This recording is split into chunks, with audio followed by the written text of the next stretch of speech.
जा रहे हैं। आज कल की वीडियो है, 3 गैर मुस्लिम लड़कों ने मिल करके कॉलेज से बच्ची को बुलाया और उसको मार करके स्कॉर्पियो में ले गया। 3 दिन रेप किया और रेप करने के बाद उसके जिस्म को सरेआम ले करके फेंक दिया। आए दिन ये खबरें आ रही हैं।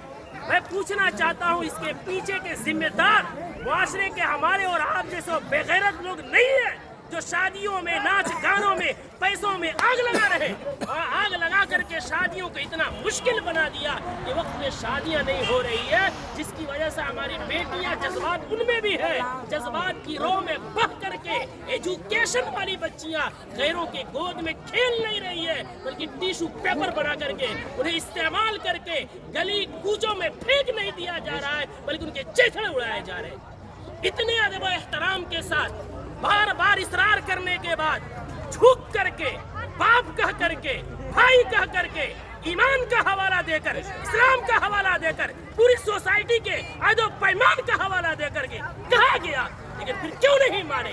जुर्रत की बात है, हिम्मत की बात है। आखिर वो हिम्मत आई कहां से कि पूरा मुआशरा बाइकाट कर रहा है? आप ना चला रहे हैं, चौक पे नचा रहे हैं, पूरा बस्ती इस गुनाह से बचना चाहता है। खुदा का खौफ खाए हम लोग, कल क़यामत में क्या मुंह दिखाएंगे?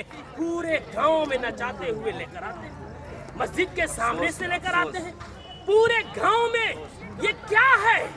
इसको जिद नहीं कहते हैं तो और क्या कहते हैं? इसको हठधर्मी नहीं कहते हैं तो क्या कहते हैं?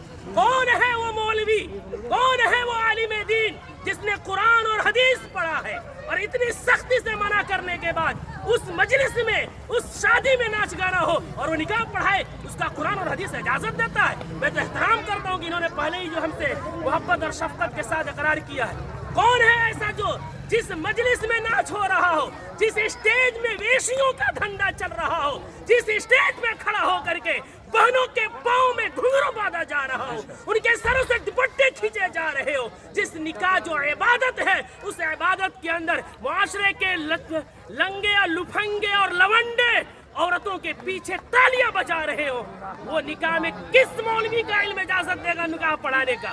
कौन सी कुरान इजाजत देगी?